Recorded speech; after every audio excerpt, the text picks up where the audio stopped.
Amazina yanjye nitwa Mugasa Daniel, nkaba ndi umupapa w'abana 4 n'umugore umwe, hanyuma nkaba nkijijwe.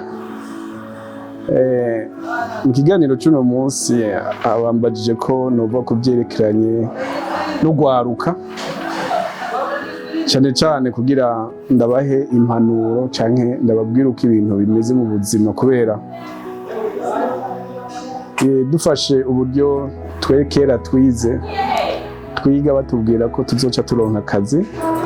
Ejeje twagwana no guheza 6e kuko umuntu yaradubura kenshi, hanyuma waheza 6e wadubuye waca ubyibonamo muri segondere kuko byaba byoroshe cyane ugereranije n'uburyo ibintu byari bimeze mu gatandatu canke mu ndero yo muri primaire. Hanyuma tukaba tuzi ko tuzogira troncome y'ijya myaka 4 ya mbere muri segondere, hanyuma tukagira imyaka 3 byavana na section ugiyemo, cyane cyane zari zimenyerewe yari lettre na scientifique. Mugabo subiye inyuma canke ndavye imbere mu buzima uko byagenze, nasanze ko kenshi lettre na scientifique byaratulimita, kuko wagenda atakintu mu bisanzwe uzi, kuko byategerezwa ko utegerezwa kubandanya muri universite cyangwa ukagira nimba uja mu bwarimu cyangwa uja mu mwuga kanaka cyangwa ukwigisha ibintu nk'ibyo, niho washobora kubona ko hari ikintu cyangwa iyo diplome iri qualifié cyangwa hari ikintu kinaka wize. Mugabo nkanje ubuzima bwaramfashije. 1993 harabaye ibibazo njya muri Kenya narahabaye igihe kitari gito. Mugabo mu buzima nari naranditse mu wa 6 je serai un grand journaliste, hanyuma ndandika mu bintu byinshi. Mwarimu abisomye yaratwenze, n'abandi bose baribaza ko ibyo bintu mvuga bitagira ishingiro. Ndagenda ndiga ibintu bita développement social, ndaronkamo diplome, hamwe nshatse kuronkamo licence ndabikwepa ntanigira muri communication kuko umutima wanje niho wari uri. 97 natanguye gufotora, muga ntari qualifié, niga muri développement social, ndayiga twizemo ibintu byinshi ku buryo nahamenye ibintu bitari bike. Icyamfashije cyane muri développement social kuko iyo diplome ntacyo ndayirira, cyamfashije kongerereza ikintu bita ubumenyi mu Congereza, kuko twahora twiga Icongereza nari muri lettre. Mugabo ushitse mu gihugu bavuga ubwo rurimi uca usanga mengo uracari kure cyane, kuko expression orale ntiwayivuga nkuko ibintu byari bimeze. Narize Igiswahili kuko Igiswahili nico nize, nico nonse. Ikirundi nico nize, Igiswahili nico nonse, bisigura ko ururimi rwanje natanguye kumenya ari Igiswahili. Ivyo byaramfashije no mu buzima kuko nabaye traducteur interprète mu mashirahamwe atandukanye muri Kenya, aho nabaye imyaka irenga 15. Aho rero tuje rero abantu bita urwaruka, hari ibintu byinshi bakeneye kwiga, bakeneye kumenya. Hari n'ababwira urwaruka ko atari byiza ibintu kubimenya uwo munsi baje kubikora kuko biragoye, ko uwo munsi ujya kubikora ntavyo umenya. Ibintu bitegerezwa kugenda etape par etape. Nk'akarorero jewe mfise abana 4, navuze igihe bariko barakura hari ibintu nshaka ko bamenya bita mu Congereza basic skills. Ni ibintu ushobora wenyene gukoresha utarinze kujya gusaba akazi canke bakaguhamagara kugira ngo ivyo bintu bigufashe, kuko education dufise canke kwiga biduha uwundi murongo wo kwagura ivyiyumviro, ntibiduha akazi. Oya, biduha kwiyumvira tukamenya ko dushobora ivyo bintu kubicanga, hanyuma iyo tubicanze bikadufasha mu buzima, kubera ibintu bita experience. Iki kiraza hanyuma wabishira hamwe bikagugira icuri canke bishobora kugufasha kubaho mu buzima bwa minsi yose. Jewe nofata akarorero kugira ngo mbwire abajene no munsi uburyo bashobora kwifata. Ndakunda ijambo ry'Imana nsubiye inyuma, kubera ijambo ry'Imana niryo ryose. Upratise principe z'Imana naho bigoye, kubera shetani aca kugwanya, abarozi bakaca baduka, kuko ntuze shetani irafise leta ikomeye ku isi, yiboneka n'itaboneka, kuko yiboneka harimo abarozi zokumva ngo nakararoga, iyo aroga hariya hari ibintu abakora, abafise naho atwara, donc abafise ntuze nka kurya, hariho chef de zone, hariho ende no kwa shetani barabifise. Muga tugiye mu buzima busanzwe ivyo tubiretse nivyo muri mpwemu, muga abantu benshi batemera, kuko abantu benshi twagiye turabona bavuze nta barozi babaho, shetani ntabaho. Nyamvuga nti nimba shetani atabaho n'abarozi bisigura ko n'Imana itabaho. Wewe uri umuhakanyi, uri umu atheiste, nta bindi twokongerako. Tugiye mu buzima busanzwe, jewe nafashe programme yo kwigisha abana gute. Hari ivyo nkora ndifuza ko babimenya. Babimenye nk'umuhungu afise Kenza, ubu namushize mu bintu byo gufotora, kuko niwo mwuga, kuko umwana w'umubumvyi nabategerezwa kuja twavyita guhanzura, namba batabikoresha ku munyu gusa, kuja kwimba ibumba akamenya ibumba iryo ari ryo, hanyuma akarizana se akamwereka niko mbumba gutya, na wewe ibi byo gufasha mu buzima, nimba utazobikunda ntaco, muga ubu bizi. Ico ni cambere. Ca kabiri nafashe nukubigisha gitari. Gitari ni ikintu gisanzwe, kuko abantu barabigira kumugisha. Iyo umwana akuze iwabo bavuza piano, bavuza gitari, ntabimenye, ico ni ikintu kibi cyane. Ndavuga nti no, mfise abahungu n'abakobwa ifo nyuko bakura bazi gitari. Hanyuma ndavuga nti nzobagurira na piano, bishobotse ndagurire n'ingoma, kubwo buryo oriye yo kuja kwirigara bariko barakura bazopfume bapratika ivyo, kuko puritan birabafasha. Bashatse kubiperfectiona bashobora kuja mu mashure yavyo, bikabagira gute, bikabafasha, kuko kimwe kizana ikindi. Na kare yuko ari ikintu kimwe cyonyene kikibloka, ubuzima buba bwibrotse.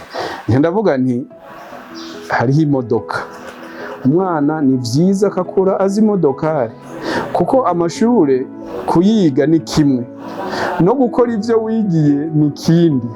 Urashobora gusanga umujene ari ngaho, hanyuma waramwigishije gutwara imodoka, bikaba biramufashijeho yoje kugandira nko ngaho, ugasanga umuhungu afise imyaka 20, 25, 30 aracasavye indaro ku bavyeyi, kwa tante, kwa onkle.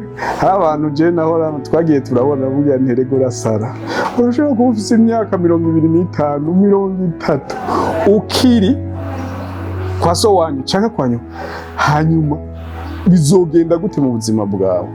Ni kubera iki? Igihe bakura abavyeyi ntibabahaye option nyinshi zo kubaho, bababwiye gusa hari ikintu bitikaye. Umugore mwiza azova mu ikaye, ikaramu niwayifata neza hazovamwo iki niki niki. Nico gituma uzosanga abantu yagiye no muri biro, kubera kenshi biga ivyo abavyeyi bababwiye ko biga, ntibiga ivyo bashaka canke bakunda. Ugasanga umuntu arize na medicine, mugabo kubera ibintu byayangaye arabuza akazi, agiye kunywa umushatsi. Ca wiyumvira umuntu afise noze diplome yo muri medicine arikamwa umushatsi, kuko nivyo yategerezwa guperfectionamo. Mugabo abavyeyi bamubwiye ati tuwe brillant, tuwe brillante, genda hehe muri medicine. Okay, akayiga hanyuma akaca bahereza diplome canke akazi kakabura hadi. Mugabo yakura afata utu canke utundi twari kumufasha kwidevelopement, kuko nkanje natanguye gufotora kera. Mugabo kubera muri systeme y'abanglofone muri Kenya bambwira tumviriza, naho fotora hari izina baduha ntakunda kutwita, byerekana wewe naho uri kurafotora naho uzi gufiruma neza, uri qualifié. Havuga nti no, je ntegerezwa kuja mu ishure bita nde journalisme et communication. Niyo naciye njamo ndonkamwo diplome, ndayironsemwo diplome. Mugabo nari nize développement social, ntigeze nkoresha diplome, ndazifise na certificat biri ngaho, byabaye impapuro iwanje.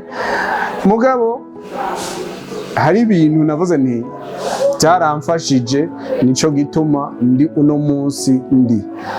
Abantu rero bugwaruka hari ibintu bakwiye ntibafate umwuga nabi, naho bo bari muhira kumenya guteka neza, muraza abakwiziniye basigaye bazimvye, navyo nyene birafasha mu buzima.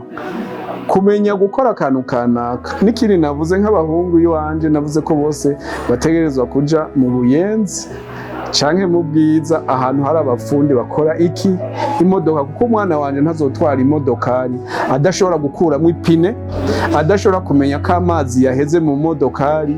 Ivyo ntibishoboka, kandi sinipfuza ko azomara imyaka myinshi yishinga kuba rukonsomateri di premier ordre adashobora guterera canke kuvuga ati nanje ndashobora kwigirira umugambi.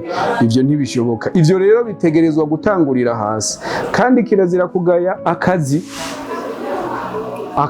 n'akazi. Igihambaye nuko kaba kemewe n'amategeko, icya mbere. Icya kabiri, iyo ugakoze ugahemberwa. Icya gatatu, aya mafu ashobora kugufasha ikintu iki canke kiriya utarinze gusabiririza, kuko umuntu w'ubwanwa wabaye umuhungu cyangwa umukobwa kwa muri kurasabiriza bitanu by'itike, 2 igihumbi ntibishobora kugufasha neza nkuko wayikoreye ukamenya ikintu bita gestion. Iyo umenye gestion uramenya ko aya mahera ko nayaronse ndayakoreye bigenda gute, menya kuyagera neza, ku buryo rero nihanashika no mu rugo utazokwirigura abwira umugabo cyangwa umugore ngumviriza amahera yabuze. Muzokoresha ivyo mwaronse mukabikoresha neza, mugabo vyose bihera hasi. Nico gituma abagenere mu Burundi, kubera n'ubuzima bwagiye buragabanuka kubera abantu benshi bagiye bariga, ni vyiza ko bamenya ko ugukora, kumenya gukora ari ku ishuri. Hari abantu usanga ashaka kudandaza, ntadandaze yiga, kuko kwiga navyo birafise ntuze akamaro kavyo. Nimba avuga ati je nokora amakinga, ayakore yiga, kuko ivyo vyose, kuko azoshika ahantu hakenera abantu bize bakubwira ati none we kuzi no gukanika amakinga canke iki, tukaba twuguruye industry kandi ukaba warize ibijanye nambaruko ivyuma kubihingura ukagira iki n'iki, none niho duha service ya ugasanga kubera wagiye ku ishuri ijya qualification naho abari ntoye iragize ico gufasha. Nico gituma jewe ndankuraje abantu benshi baje ku ishuri. Icyambere cyo kuko nkanje ntajya ku ishuri amonaje gira mu bafise nk'abana 10, hanyuma n'ibiki kuko abo muri generation banje abana benshi bafise abuzukuna bamwe nabuzukuruza, mugabo barashika ahantu ugasanga hari ibintu byagoranye kubera iki, banegereje ishure bituma bagira gute, hari ahantu ibintu usanga bizamba.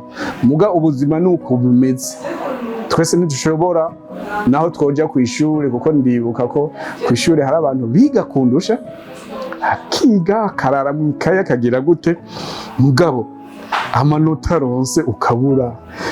Je naribaza none habaye iki kuyu yiga akagira ko ndamurusha amanota, ngira ngo ni organisation personnelle. Hanyuma nabo twita ba mpondo, umugabo ugasanga arafenda ya trimestre yabaye wanyuma mu bintu by'amanota, byose bifisaba organisation. Ikindi nshobora kubwira abantu, dukure dukunda amategeko. Ibintu byo kugarariza nta na kimwe bikuzanira. Hariho aje usanga bamwe bibaza ko bazi ibintu, sinzi ko bayitaje bete, sinzi uburyo bayita, ugasanga umuntu ntashobora kubwirwa ikintu. Abavyeyi bakwipfuriza neza, bagiye abantu biwanyu bakwipfuriza neza uzove mu ikintu. Abaswahili nibo bavuga ngo umwuko atakiriko ntufyetwa, canke iminwe atakiriko ni fyetwa. Nawe abavyeyi bariko barakora ivyo bakora, mugabo nawe de yawe canke devoir domicile nuko ubazanira resultat, canke ubereka ati mu bintu ndiko ndakora hatangwa iki umusaruro canke umwimbu n'uyu, namwe nimurabe. Ni vyiza guhezagira abavyeyi, ni vyiza guhezagira abantuze, kuko aho dushitse abantu barakontribuye, baratanze ibintu vyinshi, batugira ico tugize mu mpanuro. Ndibuka nkiri umwana nigeze gukwepa ishure, umutama w'umubanyi barereza abana biwe ntiyigeze bose babandanya ku ishure, yarankubise inkoni nateye nja ku ishure. N'ubu sinigeze nsubira gukwepa ishure, kuko ishure ni ikintu ciza kandi gifasha abantu mu buzima bwabo kugira ngo biyungunganye kandi babone ibintu uko abandi batabibona. None abantu batagiye ku ishure nk'akarorero, twokura abategetsi hehe? Ntibishoboka, kuko hariho amanivu. Ni bande bovura? Ni bande boba aba engineer tudafise abantu bagiye ku ishuri? Urwaruka rero nirurumbire kuja ku ishuri, mugabo ruhurumbire no gukora utundi tuntu duto duto, naho wowe wibaza ko ataco tumaze, mugabo experience. Abantu b'abafaransa bavuga ngo c'est un forgeron devient forgeron. None kurya tujya duto duto tw'amaboko twiki, ntugume uja kwirigara gusa, bizogufasha muri personalite yawe kuba ikintu kinaka, kandi ico kintu kinaka kizogufasha kwidebruya mu buzima, kuko ubusuma wivye ugira gute ufashwe n'indani. Ugize ikintu kitajanye n'amategeko, nariko mvuga kuvyerekana no kubaha amategeko, kuko muri Afrika biratwishe cyane. Abantu benshi usanga baguhaye ntuze responsabilité ahantu hanaka, ushaka kwigira nk'umengo havuye Imana ni wewe. Oya, pouvoir iri investi muri irya place urimo. Pouvoir si wewe, uzohava abandi bahasubire. Nico gituma abantu dutegerezwa kumenya, nimba uhawe ikintu bita position kanaka, yikoreshe hanyuma umenye uburyo yikoresha. Hari abantu nkunze kubwira gutya nti iyo uba nari mwebwe iyi position uyikoresheje, hanyuma ibintu bikagenda neza, hanyuma ku buryo nabo tuhuye après 50 canke 20 bakazovuga ati wewe wari umugabo. Kubera iki? Umuntu wakoze neza, hanyuma abantu bagashima, kuko misi yose ivyo dukora canke ivyo tuvuga ntibica birihira ngaho.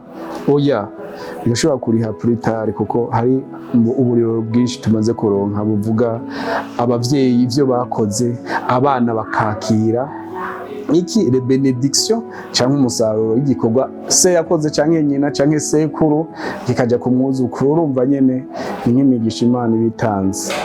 Ikindi mu buzima ifo kameme abantu gukunda Imana, kuko Imana, udakunze Imana hari ibintu byinshi bipfa, uca ushaka kwitwara nk'umengo wariremye.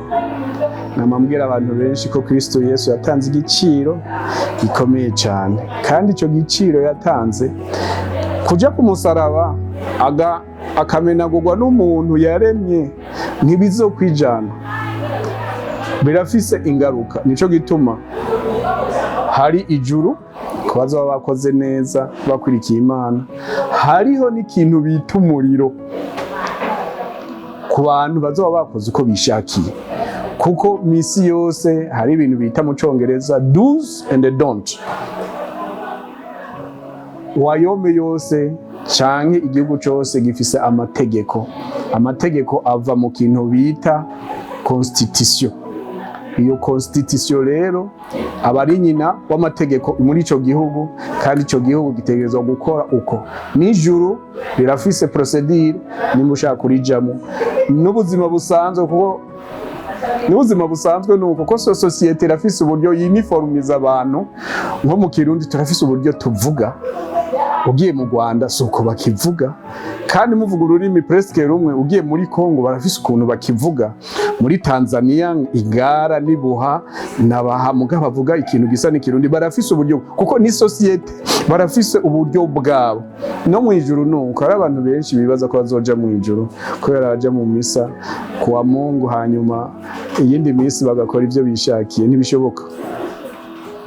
Icya kabiri ni ikintu bita administration. Muri Afrika administration niko mbwira abajene, uko abandi bose bo baranabizi babibayemo.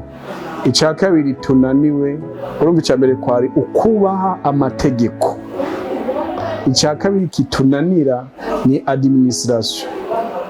Amategeko ava mu ntumbero muri constitution, administration bivana nuko aho hantu hameze, kuko turiko turavuga organisation kanaka ifise amategeko yayo na societe kanaka ifise amategeko yayo, ntashobora kubasa kuko abantu bababwira ati no mwambara uniform,